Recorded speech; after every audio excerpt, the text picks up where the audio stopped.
साथियों नमस्कार, मैं अभिषेक एक बार फिर से आप सभी का जतन इन होम एकेडमी चैनल में हार्दिक अभिनंदन करता हूं। आज हम राजस्थान पुलिस कांस्टेबल भर्ती परीक्षा के पाठ्यक्रम में शामिल विश्व के महाद्वीप पर चर्चा करेंगे। इससे पूर्व हमने विश्व के महाद्वीप पार्ट 1 वाले वीडियो में एशिया, अफ्रीका, उत्तरी अमेरिका और दक्षिणी अमेरिका पर चर्चा कर ली थी।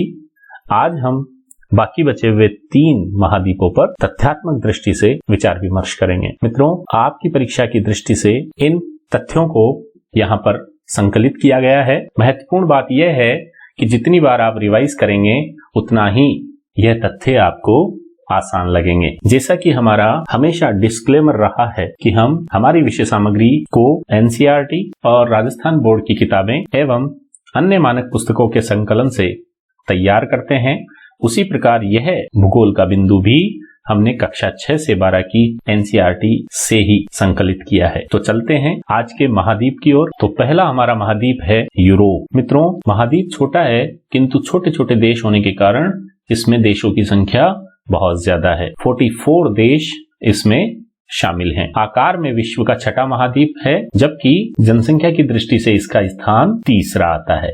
हमने विश्व के महाद्वीप पार्ट 1 वाले वीडियो में जनसंख्या और क्षेत्रफल की दृष्टि से 7 महाद्वीपों का क्रम वीडियो के पहले ही पेज पर आपको दिखा दिया था। आप अगर उन 4 महाद्वीपों को देखना चाहते हैं, पढ़ना चाहते हैं, तो डिस्क्रिप्शन में दिए हुए लिंक के माध्यम से आप उसे देख सकते हैं। मित्रों, सेकंड बिंदु है यूरोप ही अकेला ऐसा महाद्वीप है जो कि संसार का सबसे अधिक घना बसा हुआ है। इतना अधिक घना बसा हुआ होने के बावजूद भी यह समृद्ध है, डेवलप्ड है। यह एशिया महाद्वीप का 1/5 भाग है, मतलब छोटा सा महाद्वीप है, किंतु यहाँ पर देशों की प्रधानता, उनकी समृद्धि और विकास होने के कारण यह विश्व में अपनी छाप बनाए रखता है। यूरोप के 3 तरफ पानी होने के कारण इसे प्रायद्वीपीय महाद्वीप भी कहा जाता है। इंपॉर्टेंट है कि कौन सा महाद्वीप प्रायद्वीपीय महाद्वीप है, तो हमारा आंसर होगा यूरोप। मित्रों, आपको भली भांति पता होगा कि जिसके चारों तरफ पानी हो वो द्वीप, और जिसके 3 तरफ पानी हो उसे भूगोल की भाषा में प्रायद्वीप कहा जाता है। अगला बिंदु है यूरोप का अधिकांश भाग शीतोष्ण कटिबंध में फैला हुआ है। साथियों, शीतोष्ण वो कटिबंध होता है जो शीत और उष्ण कटिबंध के मध्य में पाया जाता है। मैंने आपको पूर्व में भी बताया था कि पूरे ग्लोब को, पूरी पृथ्वी को 0 डिग्री रेखा, जिसे हम भूमध्य रेखा भी कहते हैं, वो बराबर 2 भागों में बांटती है। उसके पश्चात 23.5 डिग्री कर्क रेखा उत्तर में भी होती है और 23.5 डिग्री कर्क रेखा दक्षिण में भी होती है।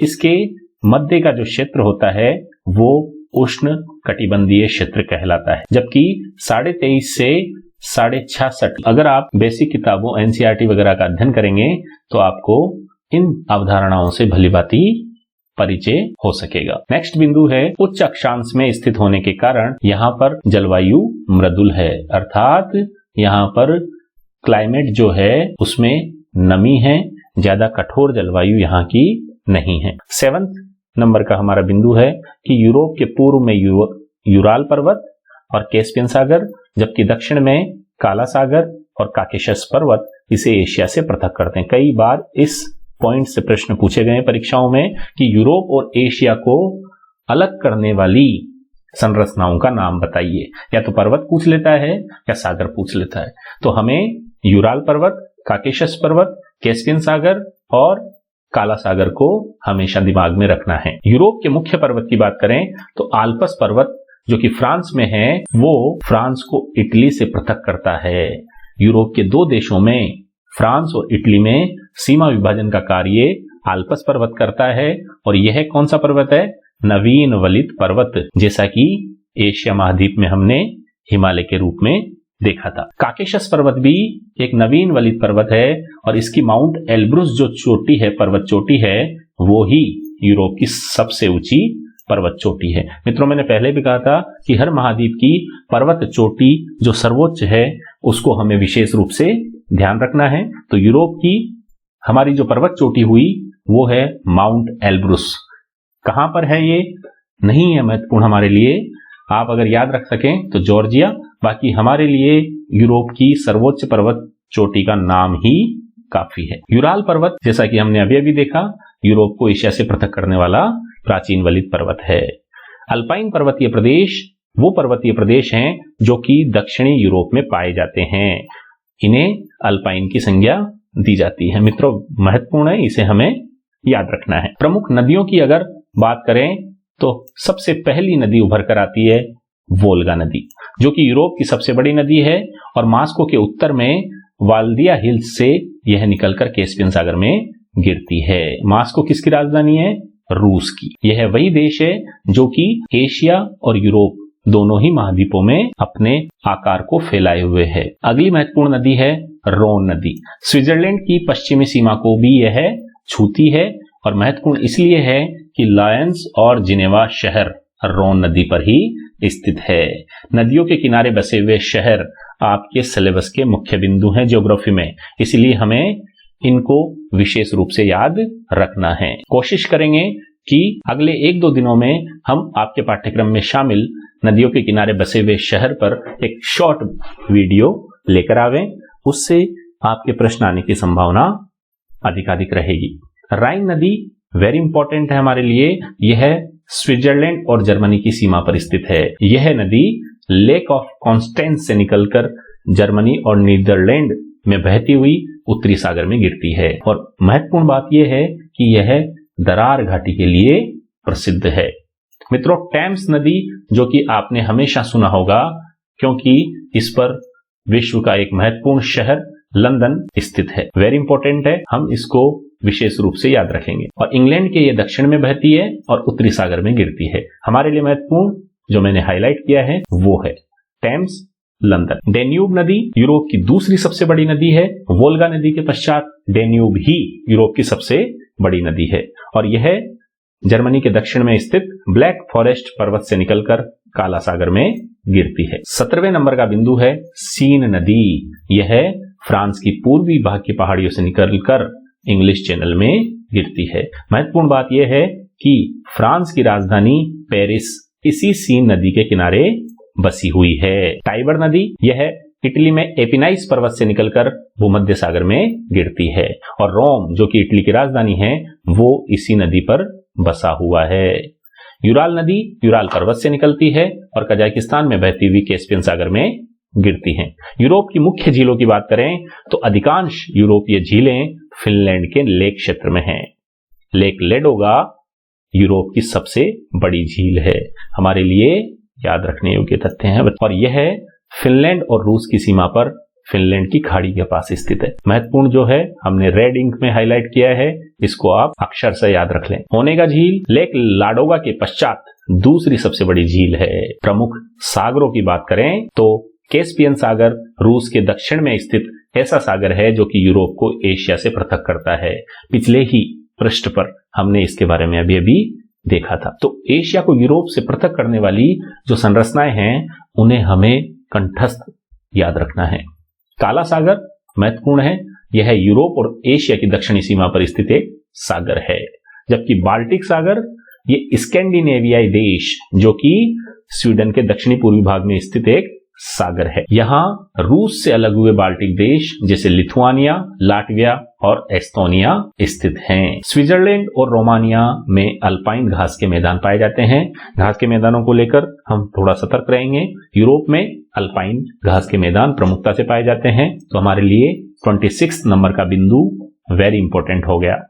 इसके अलावा यूरोप में स्टेपीज घास के मैदान भी पाए जाते हैं, जैसे यूक्रेन और बेलारूस नामक देश में। यूरोप में कोयले के विस्तृत भंडार हैं। लगभग संसार का 1/3 कोयला यूरोप से निकाला जाता है। सबसे उत्तम प्रकार का जो कोयला है वो जर्मनी नामक देश के रुर प्रदेश से निकाला जाता है और इसी कारण रुर को हम यूरोप का औद्योगिक हृदय भी कहते हैं। रुर के अतिरिक्त उत्तरी फ्रांस और बेल्जियम के सार बेसिन भी कोयला उत्पादन की दृष्टि से महत्वपूर्ण है, लेकिन हमारे लिए वेरी इंपॉर्टेंट जो है वो है जर्मनी का रुर बेसिन। पोल्डर वेरी इंपॉर्टेंट संज्ञा है। यह कृषि भूमि की कमी को पूरा करने के लिए पूर्वी यूरोप के समुद्र तटीय भागों के दलदल को सुखाकर कृषि योग्य बनाई जाने वाली भूमि को कहा जाता है। और नीदरलैंड नामक देश ने इस कला में काफी महारत हासिल की है और इसी कारण उसने समुद्र से पोल्डर नामक प्रक्रिया के तहत काफी भूमि भी हासिल कर ली। तो मित्रों, पोल्डर कृषि भूमि की कमी को पूरा करने हेतु दलदलीय भाग जो समुद्र तट के किनारे होता है उसको सुखाकर प्राप्त की जाने वाली भूमि को कहते हैं। यूरोप में संपूर्ण जो शक्कर है वो चुकंदर से बनाई जाती है। विश्व का 50% चुकंदर इसी महाद्वीप में पैदा होता है और यूरोप में फ्रांस, जर्मनी और इटली प्रमुख चुकंदर उत्पादनकर्ता देश माने गए हैं। राइन नदी का जो जलमार्ग है वो यूरोप का सबसे अधिक व्यस्त अंतरराष्ट्रीय जलमार्ग है। मित्रों, चैनल टनल की बात करें, वेरी इंपॉर्टेंट, इंग्लिश चैनल में पानी के नीचे बनी यह सुरंग इंग्लैंड को रेल मार्ग से फ्रांस नामक देश से जोड़ती है। बहुत ही तकनीकी और अवसंरचनात्मक विकास को हम चैनल टनल में देखते हैं। 1994 में 1994 में बनकर तैयार हुआ यह रेल मार्ग ब्रिटेन और फ्रांस को जोड़ने वाला प्रमुख मार्ग है। यूरोप की सबसे ऊंची पर्वत चोटी माउंट एल्ब्रुस, जिसके बारे में अभी हमने पढ़ा था, वो जॉर्जिया में काकेशस पर्वत पर स्थित है। नीदरलैंड के ट्यूलिप फूलों की खेती प्रसिद्ध है। फ्रांस अपने अंगूर के उद्यानों के हेतु फेमस है। यहाँ अंगूर से शराब बनाई जाती है, जबकि पेरिस के पास शैंपेन नामक एक जिला है, डिस्ट्रिक्ट है, वहां पर अंगूरों से बनाई जाने वाली जो शराब है जिसका नाम शैंपेन है वो विश्व प्रसिद्ध है। और इसके अतिरिक्त म्यूनिक, जो कि जर्मनी का एक औद्योगिक नगर है, वो भी शराब की कारखानों के लिए प्रसिद्ध है। बर्लिन जर्मनी की राजधानी भी है, सबसे बड़ा नगर भी है और एक बंदरगाह भी है। इसकी संसद अर्थात जर्मनी की संसद रिच स्टेग नाम से जानी जाती है। अगला और गैर आवासीय महाद्वीप हम पढ़ते हैं जिसका नाम है अंटार्कटिका। विश्व में यही अकेला ऐसा महाद्वीप है जहां पर कोई भी व्यक्ति स्थायी रूप से नहीं रहता है। इसे श्वेत महाद्वीप की संज्ञा भी दी गई है क्योंकि इसके ऊपर बर्फ की मोटी परत हमेशा जमी रहती है। पूरी तरह से दक्षिणी गोलार्ध में स्थित अंटार्कटिका संसार का 5वां बड़ा महाद्वीप है। दक्षिणी ध्रुव इसके लगभग केंद्र पर है। हमने बात की थी 90 डिग्री साउथ में दक्षिणी ध्रुव स्थापित है। मित्रों, यह महाद्वीप अंध महासागर, हिंद महासागर और प्रशांत महासागर से घिरा हुआ है। अंध महासागर बोले तो अटलांटिक महासागर को ही हम अंध महासागर भी कहते हैं। मित्रों, यही वो महासागर है जो कि एस की आकृति में है। इसे विज्ञान के लिए समर्पित महाद्वीप भी कहते हैं। वेरी इंपॉर्टेंट, अंटार्कटिका को विज्ञान के लिए समर्पित महाद्वीप भी कहा जाता है। और भारत द्वारा विशेष बात है, याद रखने योग्य अंटार्कटिका में यही बात है कि भारत के द्वारा यहाँ पर रिसर्च हेतु, अनुसंधान हेतु 1983-84 में पहला केंद्र दक्षिणी गंगोत्री के नाम से, 1989 1989 में मैत्री के नाम से और 2008 में तीसरा शोध केंद्र भारती के नाम से स्थापित किया जा चुका है। तो भारत ने 3 यहाँ पर अनुसंधान केंद्र स्थापित कर लिए हैं, जिसमें पहला है दक्षिणी गंगोत्री, दूसरा है मैत्री और तीसरा है भारती। इस पॉइंट को हम याद रखेंगे। 1911 में नॉर्वे की रोनाल्ड एमंडसन पहली बार दक्षिणी ध्रुव पर पहुंचे थे। क्वीन मोड पर्वत श्रेणी अंटार्कटिका महाद्वीप को लगभग 2 बराबर भागों में बांटती है। एरबुस शिखर यहाँ का एकमात्र सक्रिय ज्वालामुखी है, हमारे लिए याद रखने योग्य बात है। पाल्मर प्रायद्वीप एकमात्र यहाँ का ऐसा स्थान है जो कि बर्फ से कुछ हद तक मुक्त है। लाइकेन और मॉस जो कि टुंड्रा वनस्पति हैं, इस महाद्वीप की मुख्य वनस्पति है। अगला बिंदु है कि इस महाद्वीप में वर्ष भर तेज शीत लहरें चलती हैं जिन्हें हम ब्लिजर्ड कहते हैं। इंपॉर्टेंट है, याद रखेंगे। 6 माह दिन और 6 माह रात अंटार्कटिका महाद्वीप में होती है। यहाँ का मुख्य पक्षी पेंगुइन, एक स्तनधारी जीव, वेल और सील, इन 3 प्रकार के पक्षी हमें यहाँ पर अंटार्कटिका में देखने को मिलते हैं। अगला और अंतिम महाद्वीप है ओशिनिया, जिसमें छोटे बड़े 22 देश हमें मिलते हैं। पॉइंट्स में इसका विस्तार देखते हैं। ओशिनिया महाद्वीप में ऑस्ट्रेलिया और न्यूजीलैंड और प्रशांत महासागर में स्थित छोटे छोटे द्वीपों को शामिल किया जाता है। मित्रों, इस महाद्वीप में ये 2 महत्वपूर्ण देश हैं। इसके अलावा छोटे छोटे देश हैं जो कि ज्यादा हमारे लिए महत्वपूर्ण नहीं है। क्षेत्रफल और जनसंख्या की दृष्टि से ऑस्ट्रेलिया इस महाद्वीप का सबसे बड़ा देश है। यहाँ की सबसे ऊंची पर्वत चोटी और सबसे बड़ा नगर देखें तो सबसे ऊंची पर्वत चोटी है विल्हम पर्वत श्रेणी जो कि न्यू गिनी नामक द्वीप में यहाँ पर हमें देखने को मिलती है, जबकि सबसे बड़ा नगर सिडनी है जो कि ऑस्ट्रेलिया नामक देश में है। ऑस्ट्रेलिया महत्वपूर्ण देश जिसके नाम से इस ओशिनिया महाद्वीप को कभी कभी पुकार लिया जाता है। जिस तरह भारत राज्यों में और केंद्र शासित प्रदेशों में बटा हुआ है, उसी प्रकार ऑस्ट्रेलिया 6 राज्यों और 2 मुख्य भूमि प्रदेशों में बटा हुआ है। ऑस्ट्रेलिया की राजधानी कैनबरा, मुद्रा ऑस्ट्रेलियन डॉलर और इसकी संसद का नाम हमें फेडरल पार्लियामेंट मिलता है। आयर झील ओशिनिया महाद्वीप की सबसे बड़ी खारे पानी की झील है जो कि ऑस्ट्रेलिया का मृत हृदय भी कहलाता है। हमारे लिए याद रखने योग्य फैक्ट है आयर झील। 58वें नंबर का बिंदु है महान ऑस्ट्रेलिया मरुस्थल। वेरी इंपॉर्टेंट तथ्य है, इसे हम ज्यादा याद रखेंगे। उष्णकटिबंधीय क्षेत्र में स्थित विश्व का दूसरा सबसे बड़ा उष्ण मरुस्थल है जिसके 5 भाग हैं और इनमें से ग्रेट विक्टोरिया डेजर्ट सबसे बड़ा मरुस्थल माना गया है। ओशिनिया आबादी वाला एकमात्र ऐसा महाद्वीप है जो पूर्ण रूप से दक्षिणी गोलार्ध में स्थित है। अभी अभी हमने देखा अंटार्कटिका भी दक्षिणी गोलार्ध में स्थित है, किंतु वहां पर कोई व्यक्ति निवास नहीं करता, इसीलिए दक्षिणी गोलार्ध में आबादी वाला महाद्वीप ओशिनिया को माना गया है। मकर रेखा इस महाद्वीप के लगभग मध्य से गुजरती है। मकर रेखा वो रेखा है जो कि पृथ्वी को 66.5 डिग्री उत्तरी और 66.5 डिग्री दक्षिणी भागों से काटती है। तो दक्षिण में जो 66.5 डिग्री रेखा है वही मकर रेखा इसके लगभग मध्य से गुजरती है। 61 नंबर का बिंदु है कि ऑस्ट्रेलिया की खोज ब्रिटिश समुद्री यात्री जेम्स कुक ने की। इंपॉर्टेंट फैक्ट है, इसमें सर्वप्रथम सिडनी बंदरगाह पर कदम रखा गया। उसने इस क्षेत्र को न्यू साउथ वेल्स नाम दिया। विश्व में ऑस्ट्रेलिया ही एकमात्र ऐसा देश है जो पूरे महाद्वीप में फैला हुआ है और इसीलिए इस महाद्वीप को हम द्वीपीय महाद्वीप भी कहते हैं मित्रों। Very important. और ऑस्ट्रेलिया की पर्यटन की दृष्टि से और हमारी परीक्षा की दृष्टि से, सभी दृष्टियों से काफी जो महत्वपूर्ण बात है वो है ग्रेट बैरियर रीफ। ज्यादा बार इसे ही लेकर प्रश्न पूछे गए हैं। ग्रेट बैरियर रीफ एक प्रवाल भित्ति है, ध्यान देने योग्य है, प्रवाल भित्ति। और कहां पर है? पूर्वी ऑस्ट्रेलिया के क्वींसलैंड के पूर्वी तट पर स्थित, जिसे हम पानी में बगीचे की संख्या भी देते हैं।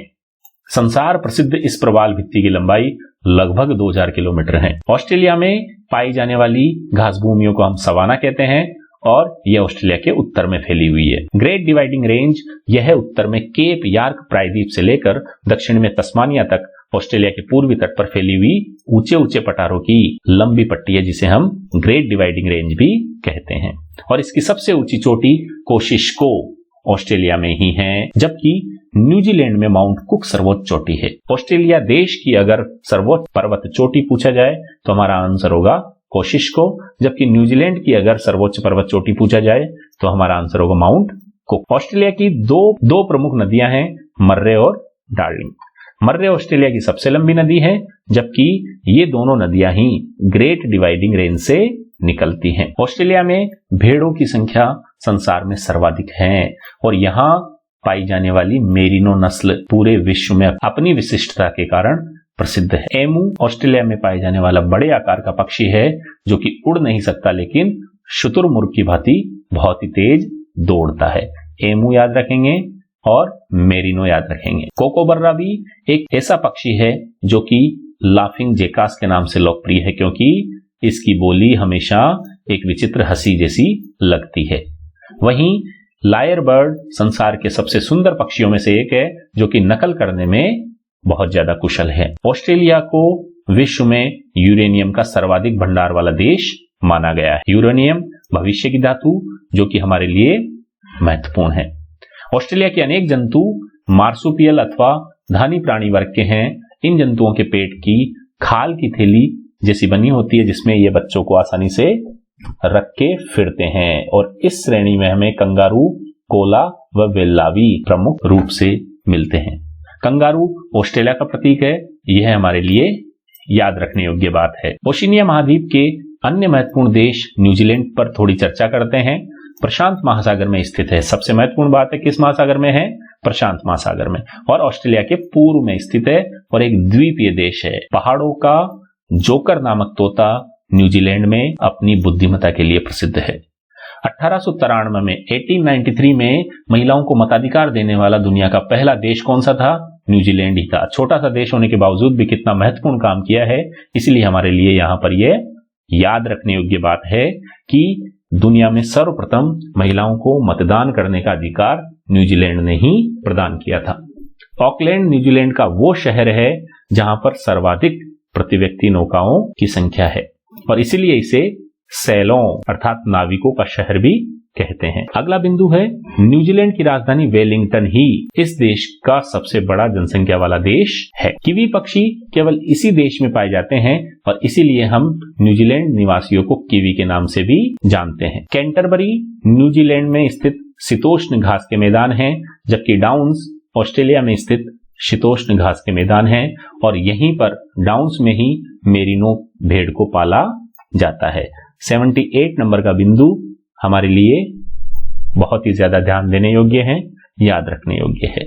न्यूजीलैंड में पाई जाने वाली ब्लू लेक दुनिया में सबसे साफ पानी की झील मानी गई है। तो आज हमारा वीडियो यहीं पर समाप्त होता है।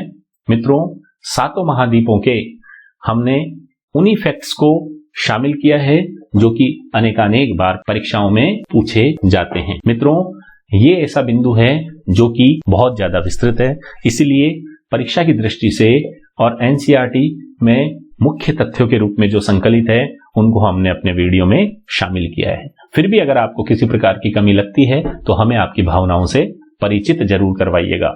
मित्रों, जब तक संवाद में गैप रहेगा तब तक न आपका भला हो सकता है न हमारा भला हो सकता है। मेरे उद्देश्य की पूर्ति तभी होगी जब आप आपकी भावनाओं को, आपके सुझावों को हम तक निर्भीक होकर पहुंचाएंगे। अगले वीडियो में जल्द ही मिलेंगे।